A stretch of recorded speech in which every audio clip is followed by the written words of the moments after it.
حضرت مولانا مفتی ابو محمد صاحب دامت برکاتہ العالیہ، جنہیں آپ سنیں گے، پھول وہی ہوتا ہے جو سونگھنے پر اپنی خوشبو بتائے۔ میں ان کے متعلق القابات لگاؤں، ادھر ادھر کی باتیں کروں، شاید میں ان کا وہ تعارف نہ کروا سکوں جو ان کی گفتگو اپنا تعارف خود کروائے گی۔ میں ملتمس ہوں اپنے محترم و مکرم مہمان حضرت مولانا مفتی ابو محمد صاحب دامت برکاتہ العالیہ جو کہ سیالکوٹ سے تشریف لائے، آپ سے مخاطب۔ الحمدللہ رب المشرقین ورب المغربین والصلاة والسلام علی جد الحسن والحسین، اما بعد فاعوذ باللہ من الشیطان الرجیم، بسم اللہ الرحمن الرحیم۔ لقد جاءکم رسول من انفسکم عزیز علیہ ما عنتم حریص علیکم بالمؤمنین رؤوف رحیم۔ قال اللہ تعالی فی مقام آخر، لقد كان لكم في رسول الله أسوة حسنة۔ قال النبي صلى الله عليه وآله وصحبه وبارك وسلم تسليما كثيرا كثيرا، لا يؤمن أحدكم حتى أكون أحب إليه من والده وولده والناس أجمعين، أو كما قال صدق الله خالقنا العظيم وصدق رسوله النبي الكريم، ونحن على ذلك من الشاهدين والشاکرین والحمد للہ رب العالمین۔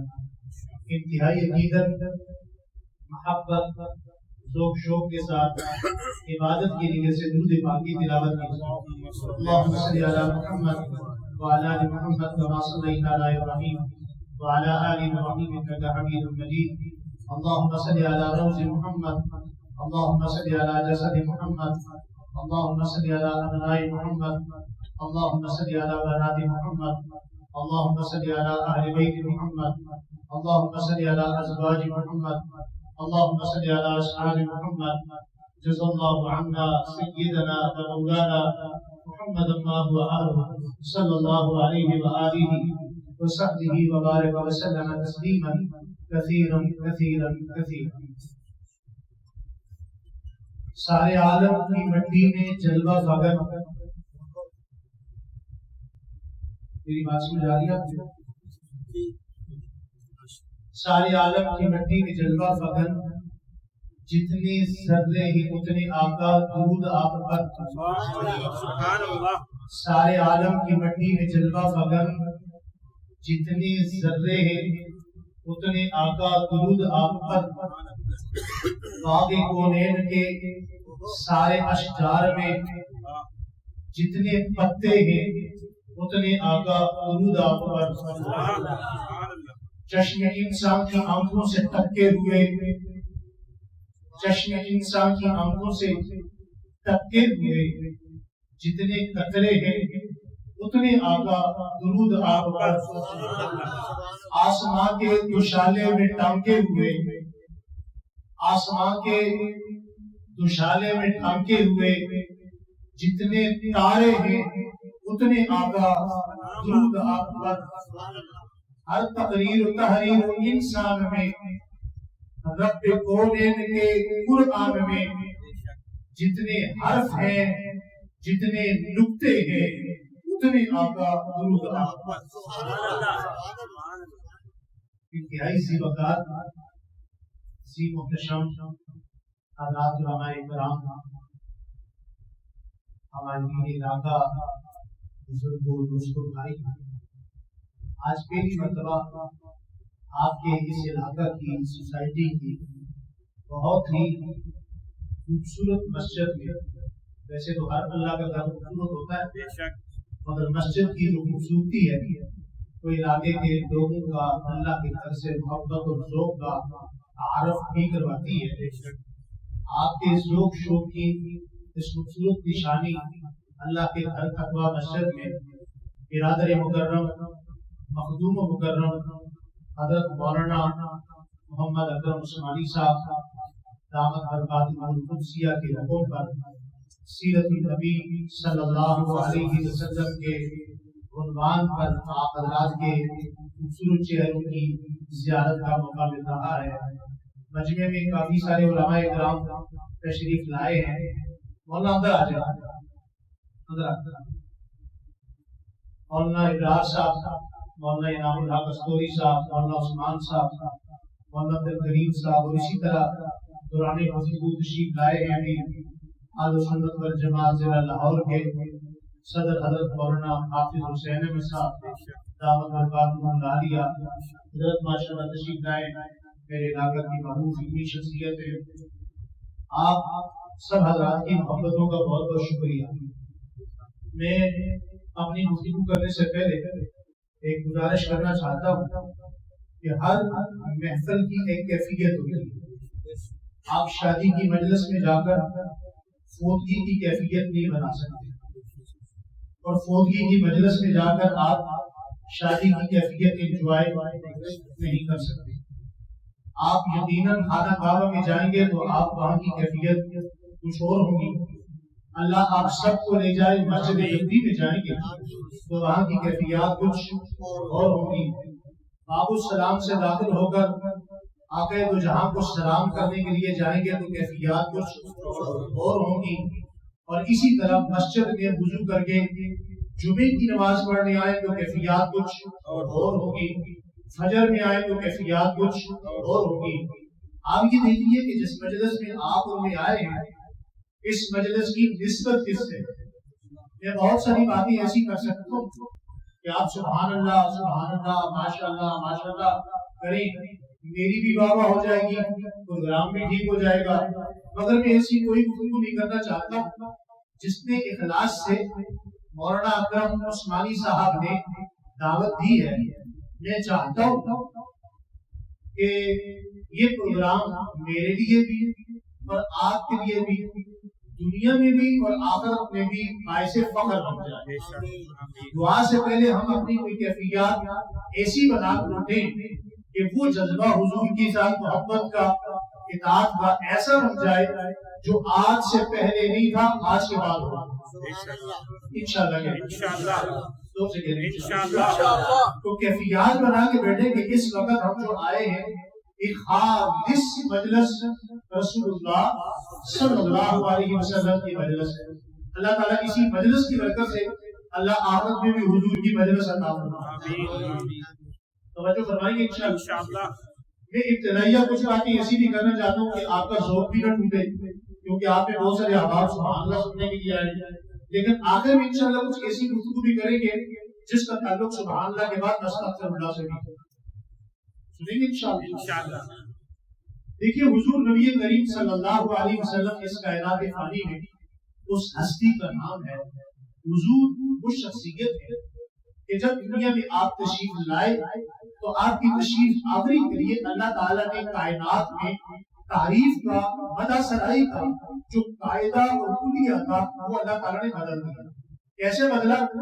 آپ کائنات میں کسی کی پیدائش سے, یہ بڑے بڑے بزرگ بھی بیٹھے ہیں, سفید داڑھیوں والے علماء بھی بیٹھے ہیں, کبھی کائنات میں کسی کے متعلق بھی پوری دنیا دیکھی, جدید ٹیکنالوجی کا زمانہ ہے, کوئی بندہ یہ رائے قائم نہیں کر سکتا, نہ کسی کتاب کا حوالہ دے سکتا ہے کہ جناب میں نے فلاں بندہ پیدا نہیں ہوا اور میں نے اس کی تعریف پہلے سنی ہے, یا اس کے حسن و جمال کا, یا اس کے عملات کا, یا اس کے انقلابات کا ذکر میں نے پہلے سنا ہے.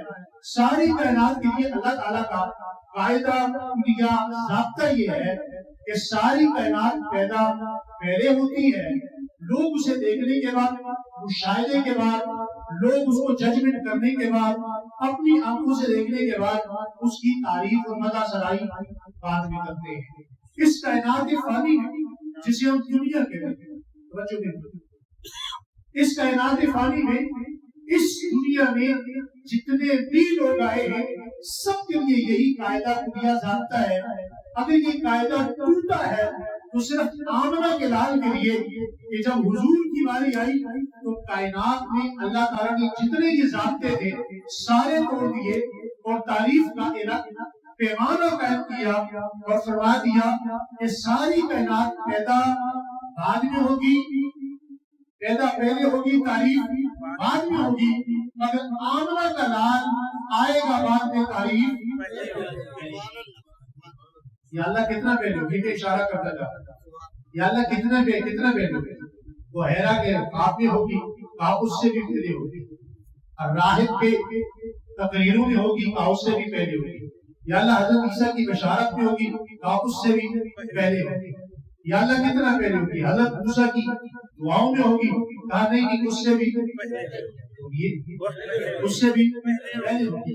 یا اللہ اس سے پہلے کتنا ہوگی، حضرت نوح کی التجا میں ہوگی، کہا نہیں اس سے بھی پہلے ہوگی. حضرت آدم علیہ السلام کی زبان پہ ہوگی، کہا نہیں اس سے بھی پہلے ہوگی. یا اللہ آدم علیہ السلام سے پہلے تو زمین و زمان نہیں ہے، شمس و قمر نہیں ہے، خشک و تر نہیں ہے، کائنات نہیں ہے، دنیا نہیں ہے، آسمان نہیں ہے، ستارے نہیں ہے، چاند نہیں ہے، چمک نہیں ہے. کائنات فانی میں کسی شے کا وجود نہیں ہے، کسی چیز کو بنایا گیا نہیں ہے. اس وقت تعریف کیسے ہوگی، کرنے والا کون ہوگا، سننے والا کون ہوگا. فرمایا اس وقت بھی تعریف ہوگی وَإِذْ أَخَذَ اللَّهُ مِيثَاقَ النَّبِيِّينَ لَمَا آتَيْتُكُم مِّن كِتَابٍ وَحِكْمَةٍ ثُمَّ جَاءَكُمْ رَسُولٌ مُصَدِّقٌ لِّمَا مَعَكُمْ لَتُؤْمِنُنَّ بِهِ وَلَتَنصُرُنَّهُ. فرمایا میرے محبوب کی تعریف اس وقت بھی ہوگی، کرنے والا میں ہوں گا، سننے والی میرے بندوں کی ادا ہوگا. ایک علامہ صاحب نے قرآن کریم کا ترجمہ لکھا ہے اور ایک جملہ لکھا ہے لقد جاءکم رسول من انفسکم. جو حفاظ ہے ان شیوا سے پڑھے انفسکم. تحقیق یہ کہ ہم نے اپنا نبی، اپنا پیارا، اپنا محبوب بھیجا جو تمہیں میں سے ہے. یہی ترجمہ ہم نے اپنا محبوب حافظ صاحب بھیجا جو تمہیں، جملہ سمجھیے گا، جو تمہیں میں سے ہے.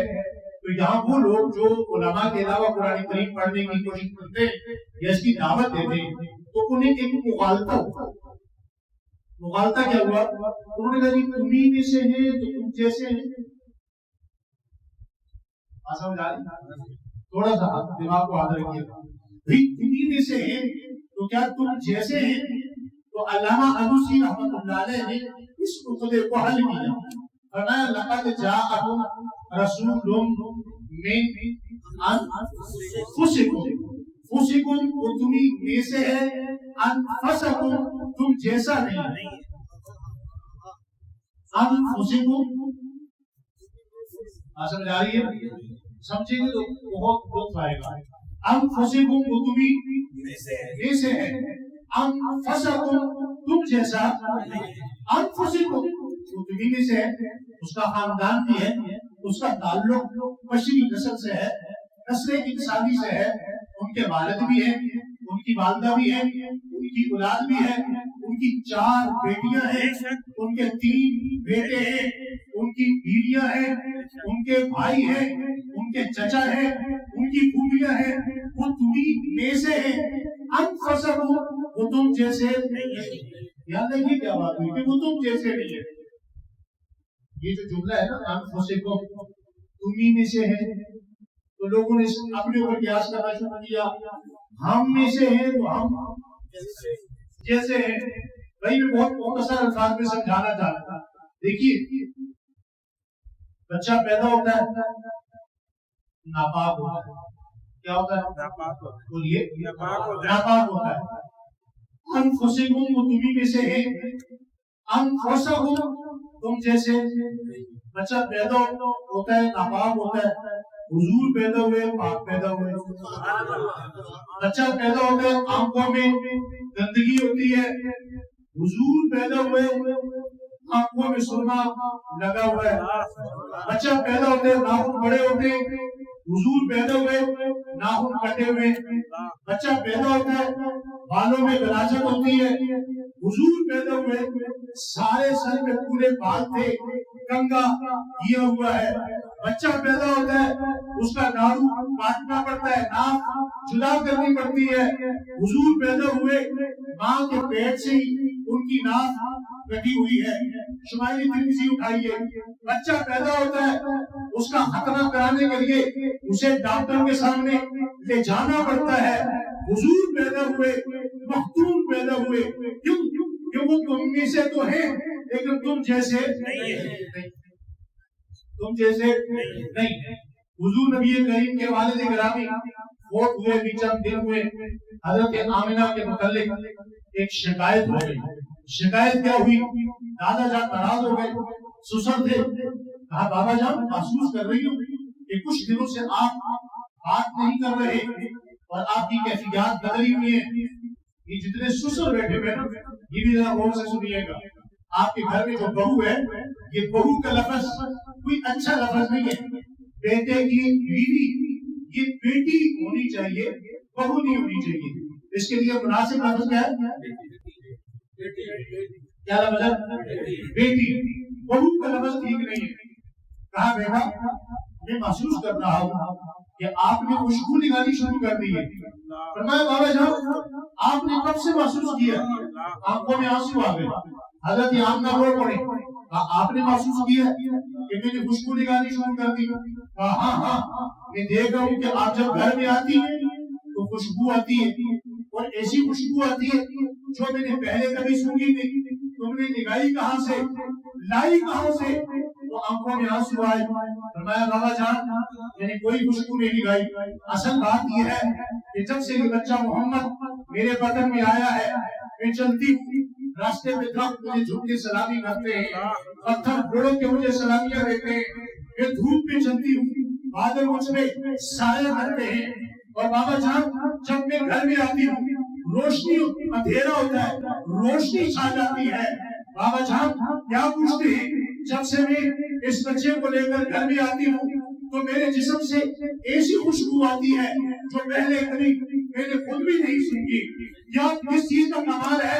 فرمایا یہ تم میں سے تو ہے لیکن تم جیسا نہیں ہے۔ قابو کیسے؟ کہا بابا جان آج ہی کی تو بات ہے، شمائل ترمذی میں ہے اور ابو داؤد میں یہ روایت موجود ہے۔ فرمایا بابا جان میں آپ کو آج کا واقعہ بتاتی ہوں۔ مکہ کے اندر پانی ہے، وہ بڑا گہرا ہو چکا ہے۔ حضور اتنے خوبصورت تھے، حضور اتنے خوبصورت تھے، حضور کی اماں جان کتنی خوبصورت ہوگی۔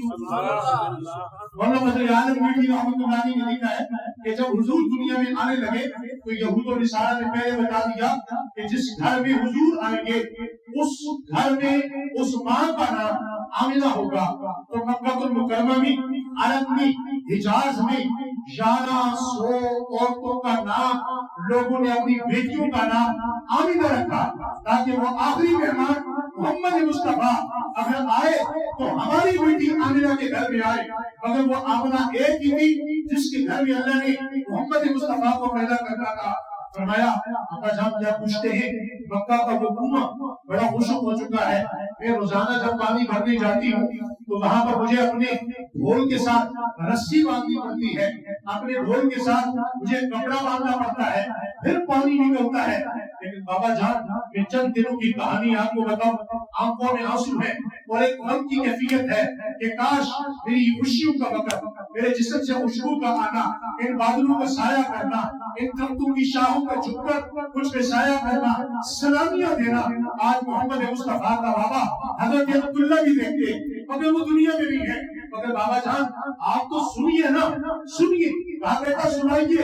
کہا تمام عورتیں اس کنویں پر جاتی ہیں، پانی بھرنے کے لیے ڈھول کے ساتھ رسی بھی باندھتی ہے، پھر جا کر پانی نکلتا ہے، خشک سالی ہے، پانی گہرا ہو چکا ہے، میں جاتی ہوں، میرے پاس کیونکہ میرا حسن ہے، میرا جمال ہے، عورتیں حسد کی وجہ سے مجھے رسی نہیں دیتی، میرے برتن میں پانی تھوڑا آتا ہے۔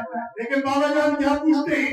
جب سے یہ آپ کا بیٹا، آپ کا پوتا، عبداللہ کا بیٹا محمد مصطفیٰ میرے وطن میں آیا ہے، میں اسی پانی کے کنویں میں جاتی ہوں، وہ عورتیں بھی آتی ہیں، میں آمنہ بھی آتی ہوں، انہیں بدستور اسی طرح اپنے ڈھول کے ساتھ رسی باندھنی پڑتی ہے، کپڑا باندھنا پڑتا ہے، دوپٹہ باندھنا پڑتا ہے، پھر پانی نکلتا ہے۔ لیکن جب سے یہ بچہ محمد مصطفیٰ میرے وطن میں آیا ہے، میں اسی کنویں میں جاتی ہوں، مجھے کوئی رسی باندھنی نہیں پڑتی، پانی مرحبا کے میں خود بہت اوپر آ جاتا۔ تم میں سے تو ہے لیکن تم جیسے نہیں ہے۔ عرب کے اندر ایک دستور ہے کہ بچے کو دیہاتی نشو و نما کے لیے دیہات میں بھیجا جاتا ہے، مضبوطی کے لیے، پرورش کے لیے، لوگ اس زمانے میں عرب کا رواج تھا کہ بچوں کو پیسوں پر دیہات میں بھیج دیا کرتے تھے، اور دیہاتی عورتیں کچھ پیسے لے کر، بکریاں لے کر، کچھ مال لے کر بچوں کی پرورش کیا کرتی تھی۔ بہت ساری آئیں، یہاں ہمارے علماء اکرام بڑی تعداد میں بیٹھے ہیں، ہمارے خطیب حضرات یہاں ایک غلطی کرتے ہیں، وہ جملہ کہہ جاتے ہیں جی بہت ساری داعیاں آئیں۔ آپ کو میری بات سمجھ آ رہی ہے؟ سمجھ آ رہی ہے، میں کچھ باتیں سمجھانے کی کوشش کروں گا۔ داعیاں آئیں، خطیب حضرات اپنی خطابت کے روح میں کہہ جاتے ہیں جناب داعیوں نے حضور کو قبول نہیں کیا، داعیاں چھوڑ کر چلی گئی۔ میں کہتا ہوں یہ جملہ ہی غلط ہے، وہ داعیاں چھوڑ کر نہیں گئی، اللہ نے ان کو دیا ہی نہیں، اللہ نے ان داعیوں کو دیا ہی نہیں۔ سب سے آخر میں ایک گاؤں ہے قبیلہ رقصہ طائف کی طرف، وہاں سے چلتے چلتے یہ داعیاں اکٹھی آتی ہیں، ایک دن نکلتی ہے، ایک ہی وقت میں نکلتی ہے۔ حلیمہ کے بعد جو سواری ہے ان کے شوہر بھی ساتھ ہیں، سواری بڑی کمزور ہے لیکن آہستہ آہستہ چل رہی ہے، تو عورتوں نے تانے دینے شروع کر دیے، حلیمہ کی سواری کمزور ہے، ہم تیرے انتظار نہیں کر سکتی، ہمارے گھر بھی ہے، ہمارے ریوڑ بھی ہے، ہمارے بچے بھی ہیں، ہم نے واپس بھی آنا ہے۔ یہ سب سے آخر میں آئی، بہت ساری عورتیں آئیں، وہ بچوں کو لیا، مال کے چکر میں لے کر واپس چلی گئی۔ سب سے آخر میں دائی آئی، دائی حلیمہ اماں جان تشریف لائی، اگر کبھی مکہ میں جائیں تو میری اس بات کو غور سے سنیں، اور پھر سننے کے بعد اس منظر کو وہاں بیٹھ کر یاد کریں تو یہ منظر آپ کی آنکھوں سے آنسو نکال دیں گے۔ پھر جب یہ دائی حلیمہ آتی ہے، آ کر دروازے پہ دستک دیتی ہے، بند کر وہاں کون ہے دروازے پہ؟ ایک دائی عاجز ہوں، مجبور ہوں، بہت سارے بچے جا چکے، میرا قافلہ واپس جا چکا، لیکن کیا پتا چلا ہے یہاں بچہ ہے۔ تو اندر حضرت آمنہ پہلے بڑی دکھی تھی، کہا آمنہ بچہ تو ہے لیکن یتیم ہے۔ بھائی حلیمہ نے کہا چلو دیکھتے ہیں کیسا یتیم ہے، آپ ایک طرف دیکھیے گا کیسا یتیم ہے۔ جب بچے کو دیکھا اٹھایا تو کہا آمنہ یہ یتیم نہیں، یہ در یتیم ہے، یہ یتیموں کا رکھوالا ہے۔ حضرت دائی حلیمہ کہتی ہے جب میں نے بچے کو اٹھایا میں نے کہا آمنہ ایسا بچہ تو دنیا میں میں نے نہیں دیکھا۔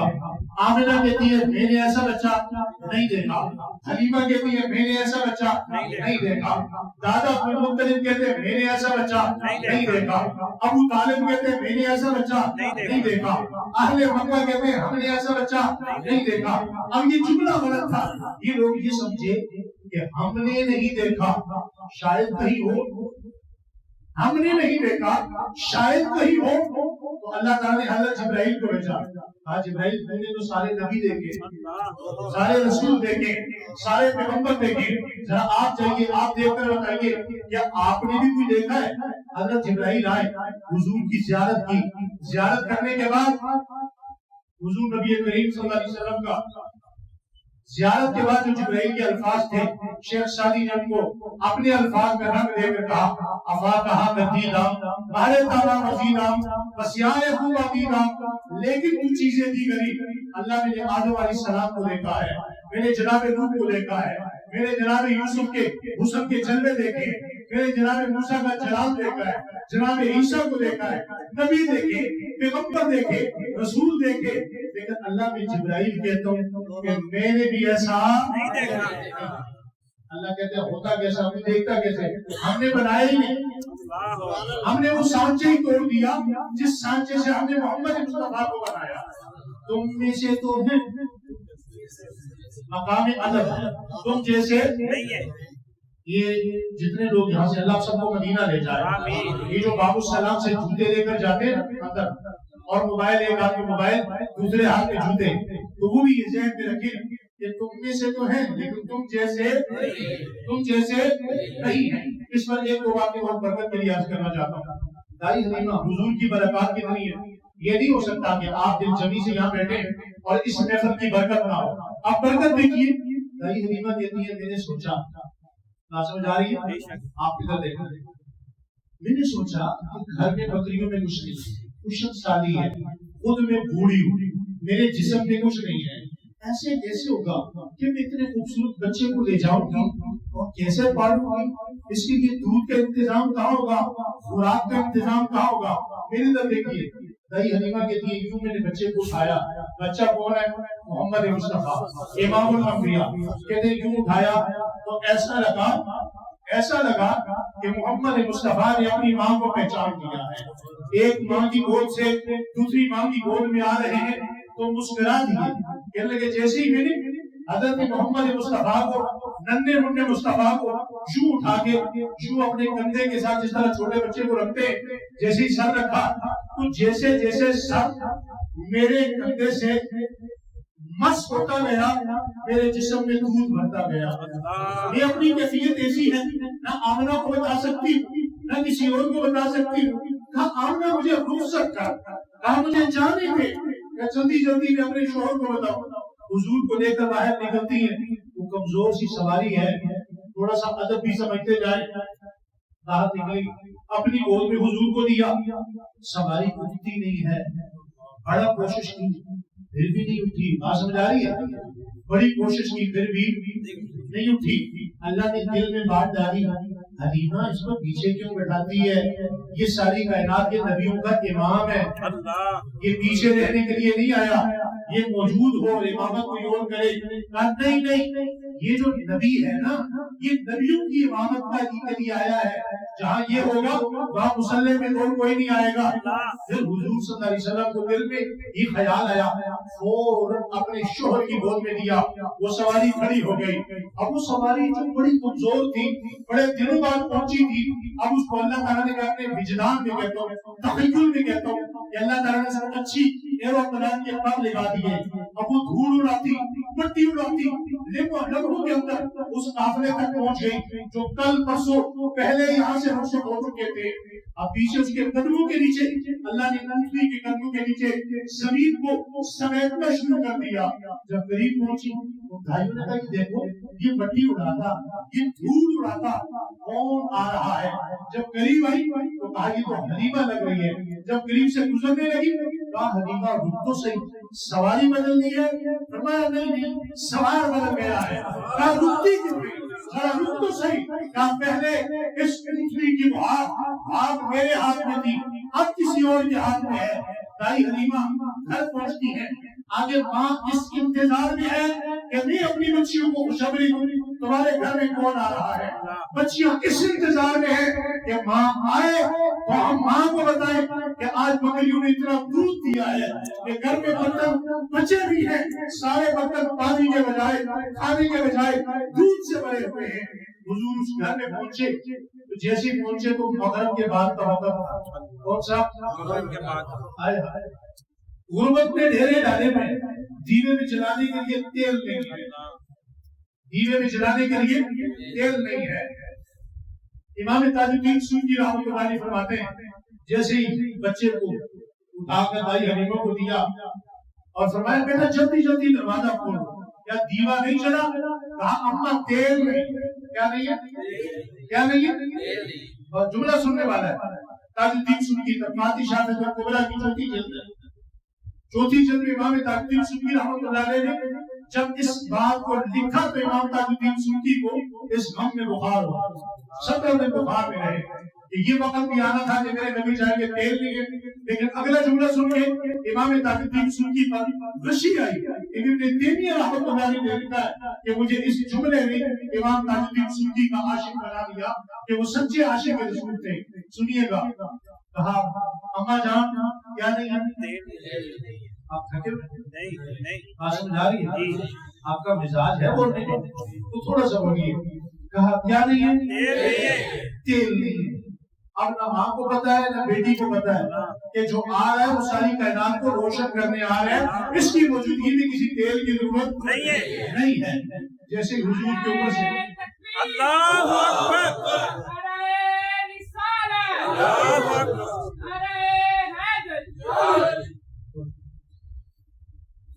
جیسے حضور کے اوپر سے کپڑا ہٹایا تو سارا گھر بغیر دیوے کے کیا ہو گیا؟ ایک بات بتاؤں, گھر کس چیز سے بنتا ہے؟ دیوار پتھروں سے.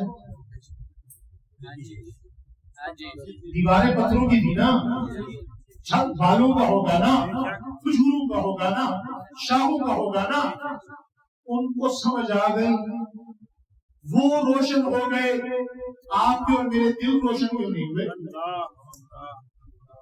ہر سال ربیع الاول آتا ہے، ہر سال ربیع الاول مناتے ہیں، کبھی اپنانے کی بھی کوشش کی ہے کہ پتھروں کو سمجھ آ گئی یہاں سے کون گزر رہا ہے؟ حضور گزر رہے ہیں۔ حضرت آمنہ کہتی ہے جب کہ پہلے چلتی پاؤں میں جوتا نہ ہوتا، مکہ کے نکیلے پتھر پاؤں میں چبھتے، آج جب یہ بچہ محمد میرے بدن میں آیا ہے، میں انہی نکیلے پتھروں پر چلتی ہوں تو بابا جان مجھے یوں محسوس ہوتا ہے کہ میرے پاؤں کے نیچے کسی نے محمل کے قالین بچھا دی۔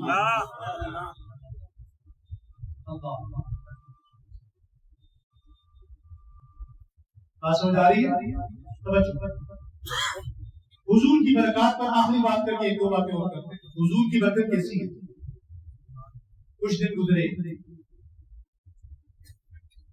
دائی حلیمہ کی بہن شیمہ، کیا نام ہے؟ کیا نام ہے؟ حضرت شیمہ۔ حضرت شیمہ کہنے لگی اماں جان دل نہیں لگتا۔ کہاں نہیں لگتا؟ بکریاں چرانے جاتی ہوں وہاں دل نہیں لگتا۔ اب بھائی بڑا ہو چکا ہے، بھائی کو میرے ساتھ بھیجا گئے، یہ نہیں ہو سکتا، تمہیں پتہ نہیں ہے کہ کتنا قیمتی بچہ ہے، اس طرح کا بچہ دنیا میں کوئی نہیں ہے، اس بچے کو لے کر نہ جانا، یہ بچہ اس کائنات میں میرا بھی جنان کہتا ہے کہ شاید ایک ہی ہو۔ نہیں آپ میرے ساتھ بھیجے تو نہیں۔ اچھا حضور کو حضرت شیمہ اپنے ساتھ لے جانے لگ گئی۔ کچھ دنوں بعد دیکھا تو جو حضرت شیمہ کی بکریاں تھیں وہ آہستہ آہستہ فربا ہونے لگی، بھیڑیں تھی بہت زیادہ، بکریاں کم تھی، وہ موٹی ہونے لگی، ان کے جسم پر گوشت آنے لگا، تو باقی عورتیں پریشان ہو گئی، وہ حضرت حلیمہ کے گھر آ گئی۔ حلیمہ سے آگے پوچھا حلیمہ تم نے کون سی چراگاہ تلاش کی؟ کہا کوئی چراگاہ تلاش نہیں کی۔ کہا کیوں؟ کہا تمہاری بکریاں کہاں چرتی ہیں؟ کہا مجھے پتہ نہیں۔ کہا کسے پتہ ہے؟ کہا شیمہ سے پوچھو، شیمہ کو پتہ ہے، وہ لے کر جاتی ہے۔ حضرت شیمہ کو بلایا، کہا شیمہ تم بتاؤ کون سی چراگاہ تلاش کی ہے؟ کہا سچ پوچھتی ہو، نخرہ بھی کوئی چیز ہوتی ہے نا، ناز بھی کوئی چیز ہوتی ہے نا، بڑے ناز سے کہا سچ پوچھتی ہو؟ ہاں سچ پوچھتی ہے، ہماری بکریاں دکھی لیتی ہیں، ان کی پسلیاں ہڈیاں نظر آتی ہیں، اور تمہارے جتنے جانور ہیں ان پر بڑے بہترین انداز سے فربا انداز میں گوشت آیا ہوا ہے، کون سی چراگاہ تلاش کی ہے؟ تو بڑے ناز سے حضرت شیمہ نے سارے لا کر کہا رب کعبہ کی قسم کوئی چراگاہ تلاش نہیں کی، سارا دن اپنے بھائی محمد کو لے کر جاتی ہوں، محمد میرے پاس بیٹھا رہتا ہے، بکریاں اس کی طرف منہ کر کے بیٹھی رہتی ہے، سارا دن اس کے چہرے کی زیارت کرتی ہے، شام کو پیٹ بھرا ہوا ہوگا۔ نعرہ تکبیر، نعرہ رسالت، عظمت صحابہ۔ بکری کو سمجھ آ گئی، انسان کو بھی آنی چاہیے نہیں آنی چاہیے۔ اونٹ کو سمجھ آ گئی، اونٹ آگے حضور کے کام میں رو رہا ہے، اونٹ آگے حضور کے کام میں رو رہا ہے۔ صحابہ نے پوچھا یا رسول اللہ یہ اونٹ کیا کہہ رہا ہے؟ کہا یہ اونٹ مجھے کہہ رہا ہے کہ میرا مالک مجھ سے کام زیادہ لیتا ہے اور چارہ کم ڈالتا ہے۔ اونٹ کو سمجھ آ گئی، انسان کو آنی چاہیے نہیں آنی چاہیے؟ حدیث کے مطابق علماء بیٹھے، مری ہوئی گو کو سمجھ آ گئی، مری ہوئی گو کو وہ ختم نبوت کا کلمہ پڑھتی ہے، انسان کو بھی سمجھ آنی چاہیے نہیں آنی چاہیے؟ یہ نبی، اب دل پہ ہاتھ رکھ کے سنیے گا، یہ نبی، یہ برکتوں والا نبی جس کی برکات کا یہ عالم تھا، یہ نبی 1500 سال پہلے ہمارے لیے ہویا ہے۔ اس ربیع الاول میں 1500 سال پورے ہوئے حضور کو دنیا میں تشریف لائے، 1500 سال پہلے ہوئے ہیں۔ بہت ساری حدیث ہیں، ایک روایت درج کرتا ہوں، توجہ فرمائیں گے انشاءاللہ۔ اب میری گفتگو تھوڑا سا چینج ہو رہی ہے، اب شاید آپ کو اچھی نبی لگے لیکن قبول فرمائیں گے انشاءاللہ۔ آپ تھوڑی دیر کے لیے مجھے مولوی یا مفتی سمجھنے کے بجائے نا آپ ڈاکٹر سمجھ لیجیے، ٹھیک ہے؟ بات ہے تو ٹیکے کے پیچھے مقصود صحت ہوتی ہے۔ آپ کا 2 ماہ کا بچہ ہوتا ہے، آپ اس کا بھی بازو اوپر کر کے ڈاکٹر کے سامنے پیش کرتے ہیں، وہ ٹیکا لگاتے ہیں، تو آپ اسے انجیکشن سمجھیے۔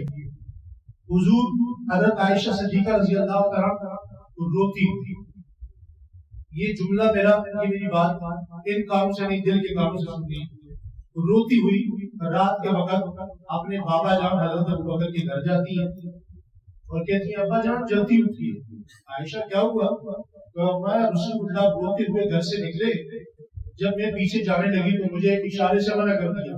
مکانک عائشہ، گھر میں ٹھہری رہو، میرے پیچھے نہیں آنا، آپ جائیے. ابا جان آپ جائیں گے؟ فرمایا عائشہ تمہیں نہیں پتا کہ جب بھی حضور کو تلاش کرتا ہوں خوشبو سے کرتا ہوں. میں جب بھی حضور کو تلاش کرتا ہوں ہوتا کیوں نہ بھائی ایک ہی مٹی ہے. اس موضوع پہ میری چلا کر عرض کرو، بات لمبی ہو جائے گی.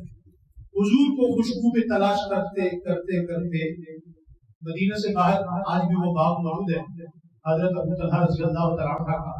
اس باغ میں پہنچے تو ایک خشک کھجور کا پیڑ ہے. اس پیڑ کے ساتھ حضور ایک لگائے، دونوں ہاتھوں سے اپنی داڑھی پکڑے رو رہے. مولانا مظفر حسین دہلوی رحمۃ اللہ علیہ نے بہت عجیب نقشہ کھینچا ہے. سیدنا صدیق اکبر پہنچے مزاج شناس کے، پہنچے مشکیزہ صاحب تھا، مشکیزہ اتارا. حضور اتنے روئے کہ حضور کی ہچکی پک گئی. آپ کی داڑھی مبارک آنسوؤں سے تر ہو چکی ہے. سیدنا صدیق اکبر نے پانی پیش کیا، اپنے منہ سے پانی لگایا، حضور نے پانی رج کے پانی پیا حضور. اس کے بعد سیدنا صدیق اکبر نے دونوں گھٹنوں پہ ہاتھ رکھا اور ہاتھ رکھ کر عرض کیا یا رسول اللہ کیا بات ہے، اتنے پریشان کیوں ہیں، اتنے رو کیوں رہے ہیں، اللہ تعالیٰ نے کیا کہا ہے؟ تو حضور نے فرمایا ابو بکر روتے ہوئے فرمایا ابو بکر آج جبرائیل میرے پاس آئے اور مجھے اللہ تعالیٰ نے پیغام بھیجا. فرمایا میرے نبی ایک وقت آئے گا آپ کی امت کے دل مردہ ہو جائے گا. کیا ہو جائیں گے؟ بولیے آپ کی امت کے دل. اس بات کا شاید ہمیں احساس نہیں لیکن حضور رو رہے ہیں. فرمایا آپ کی امت کے دل مردہ ہو جائے گا. سیدنا صدیق اکبر کمال سوال کیا. فرمایا رسول اللہ اس کی نشانیاں کیا ہوتی ہیں؟ اس کی نشانیاں کیا ہوتی ہیں؟ اب توجہ کیجیے گا. فرمایا ابو بکر میری امت دعا کے لیے ہاتھ اٹھائے گی، آنکھوں میں آنسو نہیں آئے گی. دعا کے لیے ہاتھ اٹھائیں گے، آنکھوں میں آنسو نہیں آئیں گے. یا رسول اللہ اور نشانی کیا ہوگی؟ فرمایا اور نشانی یہ ہوگی، یہ اس وجہ سے ہوگا کہ میری امت کی تنہائیاں ناپاک، میری امت کی تنہائیاں ناپاک. اس جملے پہ لانا ہے میں نے آپ کو، میری امت کی تنہائیاں ناپاک.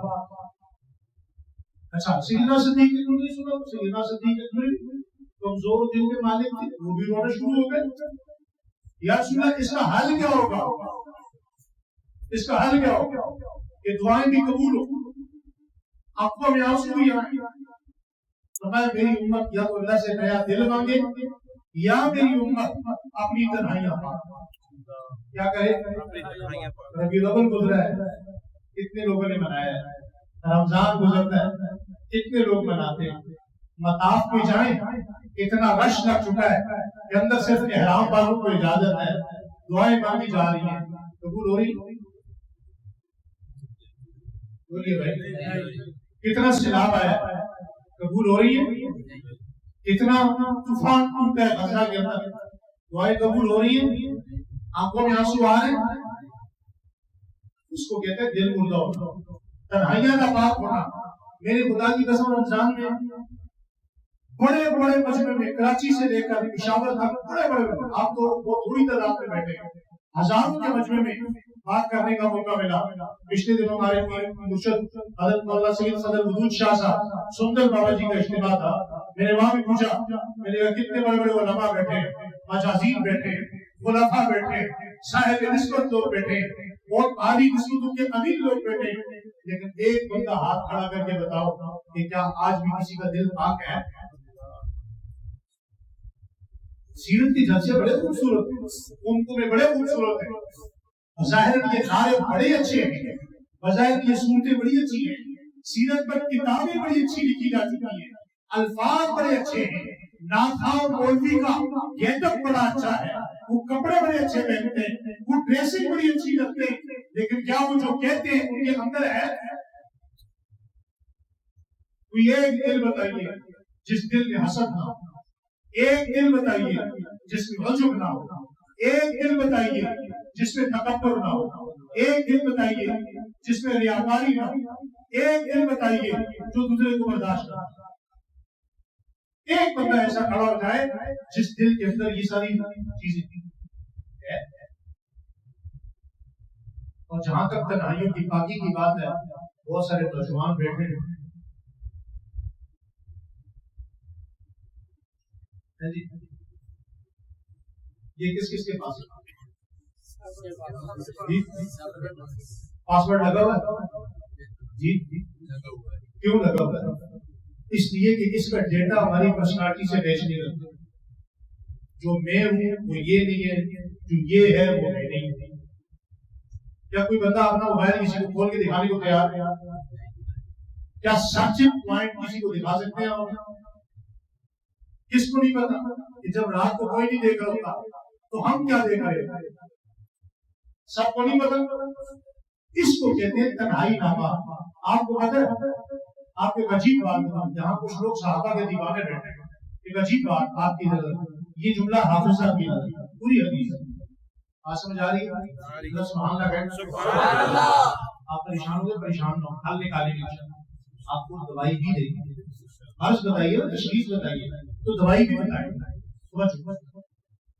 مدینہ منورہ میں ایک بادشاہ، عیسائی بادشاہ کا بیٹا ہے، اس نے حضور سے کہا، یا رسول اللہ میں رہنا چاہتا ہوں چند دن۔ وہ رہا، جانے لگا، اس نے عجیب سوال کیا، اس نے کہا اے اللہ کے رسول، میں آپ سے سوال یہ کرنا چاہتا ہوں، میں نے دنیا میں یہ تو دیکھا ہے کہ غلام اپنے آقا سے محبت کرتے ہیں، یہ نہیں دیکھا کہ آقا بھی غلاموں سے محبت کرتے ہیں۔ اس کی وجہ بتائیں کہ آپ بادشاہ ہیں اور اپنے غلاموں سے محبت کرتے ہیں۔ حضور نے فرمایا، بھائی تیری بات تو یہ ہے کہ میں بادشاہ ہوں، میں نبی، کیا یہ تو حضور نے اپنے متعلق کہا نا، حضور کی عاجزی ہے۔ حالانکہ اصل بات تو یہ ہے کہ ساری دنیا کے جتنے بادشاہ ہیں ان سے میرے آقا کے نالین کے ذرے زیادہ اہم۔ حضور کے قدموں میں آنے والے نالین کی ذرات جو ہیں ان کی برکات پوری دنیا کی بادشاہت ہے۔ سوال اس نے کر دیا، پھر حضور نے فرمایا، بھائی دیکھو، ویسے تو میرے صحابہ بہت اچھے، میرے صحابہ بہت اچھے۔ اچھا، صحابہ اکرام کے متعلق ایک اور جملہ اس حدیث سے پہلے کہتے ہیں، میں نے آج کہا، شاید اس سے پہلے آپ نے بھی نہیں سنا ہوگا۔ صحابہ میں اور ہم میں فرق پتہ کیا ہے؟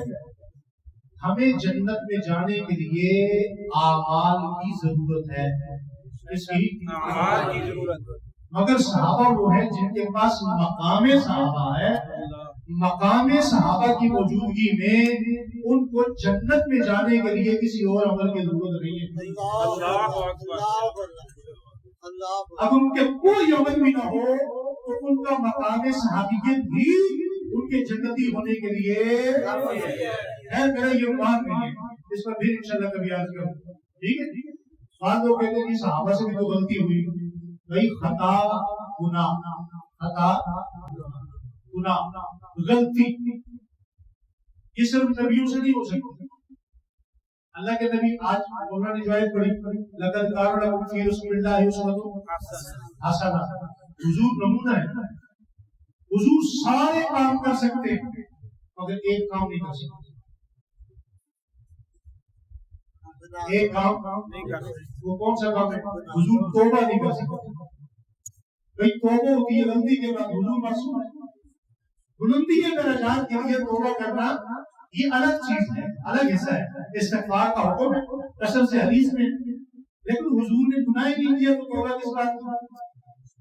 اس بات کے لیے اللہ تعالیٰ نے انتخاب فرمایا صحابہ۔ کس کا انتخاب فرمایا؟ بولی کس کا انتخاب؟ اب صحابہ کا انتخاب فرمایا تو صحابہ اکرام کی خطا کے ساتھ اللہ نے جوڑا توبہ۔ کس کو جوڑا؟ اس کی تفسیر میں نہیں جاتا، صرف ایک جملہ کہتا، توبہ کو کیسے جوڑا؟ کیسے جوڑا؟ ایسے جوڑا کہ صحابہ نے غلطی کی بعد میں ان کی غلطی کی معافی اللہ نے دی پہلے. ایک اور جملہ حکیم ہوتا ہے نا، بعض چیزیں زہریلی ہوتی ہیں مگر وہ حکیم ان زہریلی چیزوں کو لے کر ان سے بہترین کشتا اور نسخہ بناتا ہے. اب صحابہ اکرام کے حکیم کون ہیں؟ حضور صلی اللہ علیہ وسلم. تو حضور کی موجودگی میں صحابہ کا کوئی گناہ رہ سکتا ہے؟ نہیں. بولیے بھائی. اگر آج کے حکیم کے پاس کوئی زہریلی چیز آئے اور اس میں زہر کا دریافت ختم ہو جاتا ہے، وہ شفا اور دوائی اور نسخہ بن سکتی ہے، تو میرے نبی جو حکیم بھی ہیں ان کے پاس صحابی آگے جنتی کیوں نہیں بن سکتے؟ اب میں آپ کو ہمارے یار سے یہ آپ کو اچھے کیوں لگتے ہیں؟ آپ کو اچھے ہاتھ تو نہیں گیا اچھے کیوں لگتے ہیں؟ فرمایا 3 وجہ سے. کتنی وجہ سے؟ کتنی وجہ سے؟ پہلی وجہ حضور نے بیان فرمایا، فرمایا مجھے میرے صحابہ اس لیے اچھے لگتے ہیں کہ یہ گہرے علم کے مالک، گہرے علم کے مالک. تمام صحابہ عالم، 100 صحابہ مفتی، 7 صحابہ مجتہد. ایک 7 مجتہد صحابہ میں جو سب سے بڑا مجتہد کا نام ہے اس کا نام ہے امی عائشہ صدیقہ رضی اللہ عنہا.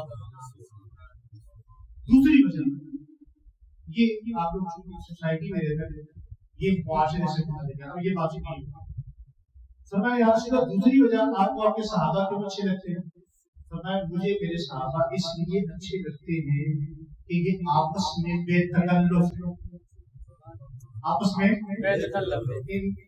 یقین سے بتائیے گا آج کل ہماری جو زندگی ہے وہ تکلفات میں نہیں پڑ رہی، ڈسپوزل نہیں ہو گئی.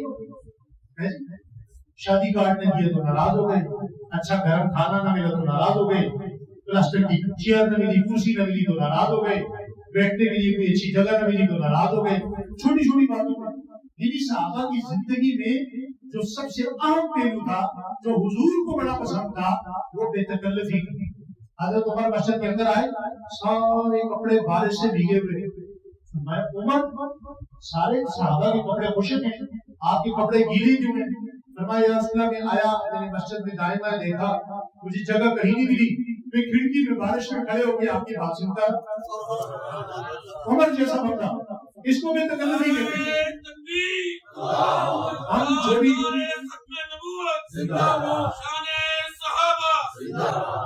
ہم چھوٹی چھوٹی باتوں میں ناراض ہو جاتے ہیں. اب جو بات میں آپ کے مطلب یہ کہہ رہا ہوں.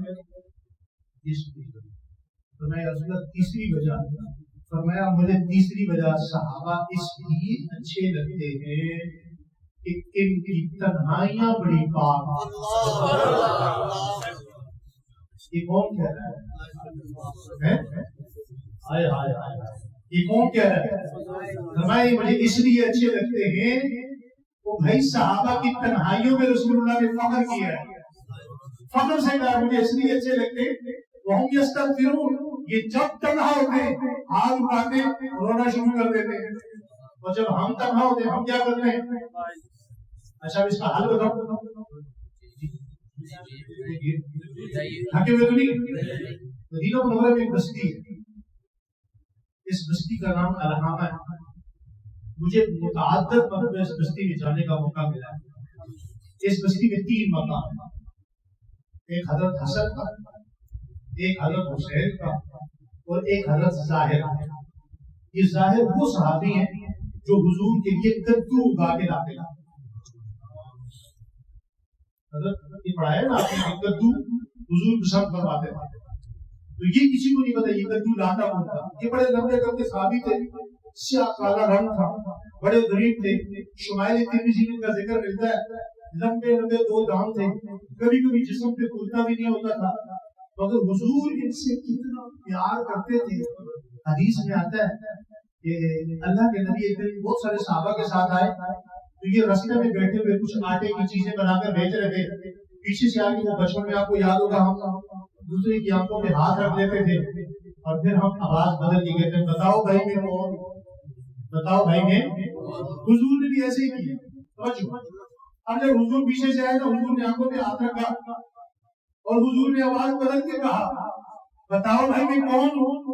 تو آنکھوں میں آنسو آئے، آنکھوں میں آنسو آئے تو حضرت زاہد نے زور سے کہا یا رسول اللہ آپ نے آواز تو بدل دی ہے، خوشبو کون بدلے گا؟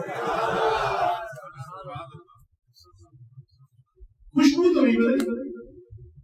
تو حضور نے یوں ہاتھ پکڑ کے کھڑا کر دیا، کہا بھائی مجھ سے کوئی غلام خریدے گا؟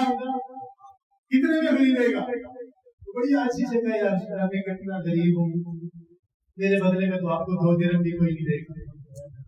فرمایا زاہد یہ جبرائیل تیرے پاس کھڑا ہے، جبرائیل نے کہا کہ زاہد کو جا کر میرا سلام کہیں اور اسے کہیں کہ روح زمین مدینہ کی زمین پر اس وقت کوئی سب سے زیادہ مجھے عزیز ہے تو وہ زاہد ہے۔ آج تو ہمارے یہاں غریب کو گلے کوئی نہیں لگاتا، غریب کو بھی ملتا ہے، غریب کو کون گلے لگاتا ہے؟ آج کل تو ہم دیکھتے ہیں جس کے بعد 3 ڈبہ بڑا ہو، گاڑی بڑی ہو، تو 4 گنمین ہو، آگے پیچھے ذرا ہاتھوں بچوں ہو، کپڑوں کو ذرا کلف زیادہ لگا ہو، انسانیت سے تو ہم بالکل دور جا چکے ہیں۔ میرے عید کی نماز پڑھا رہا تھا میری مسجد میں، عید کی نماز میں پڑھا کے فارغ ہوا تو میں باہر نکلا تو میری مسجد میں سیکورٹی پہ آئے ہوئے پولیس والا تھا، وہ غلطی میں تھا، سفید داڑھی چھوٹی چھوٹی، میں اسے گلے ملا تو اس کی چیخ نکل گئی، وہ رو، میں نے کہا بھائی کیوں رو؟ کہتا ہے مولانا صاحب اتنی بڑی مسجد ہے، اتنے نمازی یہاں سے نکلے، مجھے ان کی ڈیوٹی کرنی، مجھے کسی نے انسان بھی نہیں سمجھا، مجھے گلے ہی کوئی نہیں ملا۔ اللہ کے نبی سے کسی نے پوچھا یا رسول اللہ اللہ کہاں ہوتا ہے؟ اللہ کیسا سوال، اللہ کہاں ہوتا ہے؟ حضور نے فرمایا اللہ اس غریب کے دل میں ہوتا ہے جو تمہاری محفل میں آئے تو اسے بلائے کوئی نہ، اٹھ کے چلا جائے تو یاد نہیں۔ ذرا اپنے رشتے داروں میں دیکھیں، کوئی غریب آئے گا تو ہم اسے اپنے بڑے رشتے داروں کے اس کی خدمت میں اسے دکھاتے ہیں، چل تو کام تو کھانا تقسیم کر، تو دسترخوان میں۔ غریب کو کبھی اپنے ساتھ بٹھا کے کھایا ہے؟ اور بھائی یہ میرے آقا کی شان تھی کہ وہ غلام کو سواری کے ساتھ بٹھاتے تھے، پھر عام دسترخوان پہ نہیں، فتح مکہ کے موقع پر جب آپ کے شہزادے حسنوں سے پیدل چلے، آپ نے غلام کے بیٹے غلام ابن غلام کو سواری میں بٹھا کر آپ مکہ میں داخل ہوئے۔ آج باتیں سیرت سیرت سیرت سیرت کی باتیں کرتے ہیں، بڑے بڑے جلسے ہو گئے، یہ مولانا اکرم عثمانی صاحب کی محبت ہے، ہم آ گئے، ورنہ آپ یقین کریں میں نے کچھ وقت سے عمومی جو پروگرام جلسے ہوتے ہیں صرف ہلکائی پروگراموں میں جاتا ہوں، میں نے ٹائم دینا ہی چھوڑ دیا ہے۔ نہ عمل کرنے والے کی زندگی میں سیرت ہے، نہ بیان کرنے والے کی زندگی میں سیرت ہے، نہ سننے والے کی زندگی میں سیرت ہے۔ اچھا بات میں کرا تھا ظاہر کی، بات دور نکل گئی، اب تو نہیں، ابھی میں دعائی دے رہا ہوں۔ حضرت ظاہر اس بستی میں رہتے ہیں، الہامہ نامی بستی۔ اب حضرت ظاہر رضی اللہ عنہ وہاں سے آتے جاتے، ایک دن اچانک یہ مسجد نبوی میں آئے، بڑی لمبی داڑھی تھی، وہ نیچے تھا، تو وضو کیا ہوا داڑھی کے پانی کو یوں جھاڑ رہا۔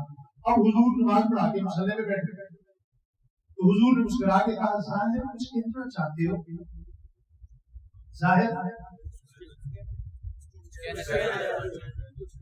ظاہر کچھ کہنا چاہتے ہو؟ کہا یا رسول اللہ 2 باتیں کہنا چاہتا ہوں، 2 باتیں آج کرنے کے لیے یہ الہامہ سے ہے، یہ الہامہ کنواں سے بھی تھوڑا آگے، 2 باتیں کہنے آئے۔ کہا ظاہر کون سی 2 باتیں؟ کہا یا رسول اللہ ایک تو یہ چاہتا ہوں کہ جب جب ہاتھ اٹھاؤں قبول ہو جائے، جب ہاتھ اٹھاؤں قبول ہو جائے۔ ظاہر دوسرا کیا چاہتے ہو؟ یا رسول اللہ دوسرا یہ چاہتا ہوں کہ زندگی کے ہر پل میں سکون ہی سکون ہے۔ حضور نے فرمایا ظاہر تیرے آنے سے پہلے تیری 2 باتیں مجھے اللہ نے بتا دی، تیرے آنے سے پہلے 2 باتیں اللہ نے ہم کو بتا دی۔ ہاں جبرائیل کے ذریعے مجھے بتا دی۔ یا رسول اللہ نے میری باتوں کا کیا جواب دیا ہے؟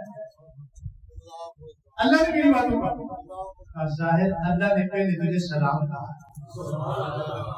اللہ نے پہلے تجھے سلام کہا، اللہ اللہ اللہ، کیا لوگ تھے، کیا لوگ تھے.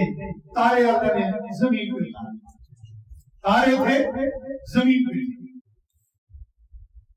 فوراً بے ہوش ہو گئے. اللہ نے مجھے سلام بھیجا، جس کے گھر میں کھانا نہیں پکتا، جس کو کوئی گلے نہ لگائے، جس سے کوئی بات نہ کرے، رنگ کالا، جسم پہ کرتا نہیں ہے، پاؤں ننگے، اس کو اللہ سلام بھیج رہا ہے.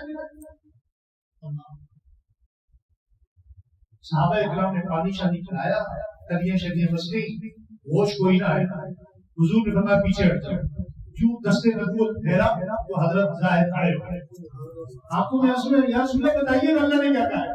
فرمایا ظاہر اللہ نے تیری دونوں باتوں کا ایک جواب دیا، دونوں باتوں کا ایک جواب دیا. لیکن میں بتاؤں گا کل. ہائے ہائے ہائے ہائے ہائے، یہ جملہ بڑا کام ہے، 1 ارب روپے کا ہے. میں بتاؤں گا کل، بتاؤں گا. یا رسول اللہ وہ کیوں؟ ساتھ انشاءاللہ یہ کہا یا رسول اللہ وہ کیوں؟ کسی کو نہ بتایا. رات کو حضور نے فرمایا میرے حجرے میں کوئی نہ آئے. ساری رات حضور روئے. آدھی رات کے بعد حضور نے مصلی اٹھایا، حضور باہر چلے گئے. حضور نے اپنے سر سے اپنی پگڑی بھی اتار دی. کیوں؟ آپ نے سر رکھا اور رونا شروع کر دیا. یا اللہ جو تم نے دعا، جو نسخہ، جو دوائی، جو میڈیسن ظاہر کو دی ہے، میرے ہر امتی کے لیے اس کو جائز قرار دے. سحری کا وقت تھا، سیدنا صدیق اکبر آئے. سیدنا صدیق اکبر نے پوچھا یا رسول اللہ کیا ہوا؟ مسکرا کے کہا میری دعا سن دی، میری دعا قبول کر لی گئی. اگلے دن پھر ظاہر مشرق نبی میں آ گیا. فرمایا ظاہر اللہ نے تجھے نہیں تیری پوری امت کے لیے یہ اجازت دے دی. کہا دونوں مسئلوں کا کیا حل کیا ہے؟ حاجتیں کون سی ہیں؟ کہ جب جب دعا مانگو، جی جی، جب جب دعا مانگو قبول ہو جائے، اور زندگی کے ہر پل کیا رہے. دونوں چیزوں کی ضرورت ہمیں ہے یا نہیں؟ جس کو ہے وہ ذرا زور سے بولے. اپنے بچوں کو یہ بات بتائیں، خواتین کو جا کے بتائیں، سب کو یہ بات آپ نے دوسروں تک پہنچانی ہے. حضور نے فرمایا اللہ نے ایک ہی جواب دیا ہے، ظاہر سے کہو اپنی تنہائیاں پاک کر لے، ہر دعا بھی قبول ہوگی اور زندگی کے ہر پر سکون ملے. صرف کیا پاک کرنی ہے؟ کیا پاک کرنی؟ یہ تو ہمیں پتہ ہے نا. ہر بندہ اپنے ترازو میں ہے. مجھے پتا ہے میں سفید کپڑوں میں چھپا ہوں، آپ کیا جانتے ہیں؟ میں آپ کو کیا جانتا ہوں؟ آپ کو ہر بندہ اپنی حقیقت کو جانتا ہے. لیکن آج کی اس مجلس میں وفا کرنی ہے اللہ کے ساتھ، اور محبت کا اظہار کرنا ہے رسول اللہ کے ساتھ. آج کے بعد تنہائیاں کیا کریں گے؟ وہ تو نیت کرتا ہے. ذرا ہاتھ اونچا کر دیں، تنہائیاں پاک رکھیں گے انشاءاللہ. اچھا تنہائیاں پاک رکھنے سے مراد یہ نہیں ہے کہ آپ کوئی بدفعلی کر رہے ہیں، غلط کام کر رہے ہیں. تنہائیوں کا ناپاک ہونا اس سے بھی ہے کہ دل میں حسد ہے، دل میں بغض ہے، دل میں عجب ہے، دل میں تکبر ہے، دل میں دکھاوا ہے، دل میں ریاکاری ہے. یہ بھی تنہائی کی ناپاکی ہے. یہ ہماری دعاؤں کی قبولیت اس سے رکی ہوئی ہے. آپ کریں گے انشاءاللہ. اور اس کی پہلی نشانی کیا ہے؟ تنہائیوں کی پاکیزگی کی پہلی نشانی کیا ہے؟ حضرت ابوبکر صدیق سے کسی نے پوچھا کہ بندے کی دعائیں قبول ہوں اس کی نشانی کیا ہے؟ فرمایا اس کی نشانی یہ ہے وہ کسی سے ناراض نہیں ہوگا. وہ کسی سے ناراض نہیں ہوگا. آج ہمارے یہاں معیار عجیب عجیب میرے معیار ہیں. بات ہم سیرت کی کرتے ہیں، معیار ہمارا نمرود جیسا ہے. بات ہم سیرت کی کرتے ہیں، معیار ہمارا فرعون ابو جہل جیسا ہے. معیار کیا؟ وہ مجھ سے معافی مانگے. تو کیا چیز ہے؟ کیوں معافی مانگے؟ اللہ کے رسول کے فرمان پہ عمل کر. اللہ کے رسول کا فرمان کیا ہے؟ تم معافی مانگو، تم معافی. اور جو بندہ یہ کہے وہ مجھ سے معافی مانگے. حدیث میں اللہ کے نبی نے اسے ملعون کہا. اور معافی مانگنے والے کے لیے کیا فرمایا؟ فرمایا تمہاری عزت میں کمی آئے قیامت کے دن آ کر مجھ محمد سے عمل کریں گے انشاءاللہ. اچھا کچھ بندے ایسے ہوتے ہیں وہ معافی کے قابل نہیں ہوتے. معافی کے قابل یا کہتے ہیں یار سب کو تو معاف کر سکتا ہوں لیکن یہ بندہ ہی ایسا ہے اس کو میں کیسے معاف کروں، تو یہ زیادتی کی ہوئی ہے، تو اس کا بھی اللہ کے رسول نے حل بتا دیا۔ حضرت عبادہ بن صامت کہتے ہیں میں نے رسول اللہ سے 11 مرتبہ یہ بات سنی۔ کتنی مرتبہ؟ 11۔ کتنی مرتبہ؟ 11۔ کیا بات سنی؟ کہ تم کسی ایسے بندے کو، ادھر دیکھیں تم کسی ایسے بندے کو معاف کرو جو تمہارے ہاں معافی کے قابل نہیں ہے، اللہ نے کہا ہے میں تمہیں وہاں معاف کروں گا جہاں تم معافی کے قابل نہیں ہو۔ آپ کریں گے انشاءاللہ؟ جو معافی کے قابل نہیں ہے اس کو بھی معاف کرنا ہے۔ ہمارے سیلکوٹ میں ایک کیس آ گیا، ایک لڑکا اقبال نام ہے، بولا اس کو کہتے ہیں، اس کے لڑائی میں 7 قتل ہو گئے، زمینوں کا تنازع تھا، 7 قتل ہو گئے۔ وہ ہماری سیلکوٹ کی وزیر بھی رہی ہے، پھر 2 عاشق امام، وہ اس کیس میں پڑی رہی، پھر خواجہ آصف صاحب رہے اور بڑے بڑے ہمارے سیلکوٹ کے لوگ ایم این اے یہ رہے، لیکن وہ سنا نہ ہو سکا۔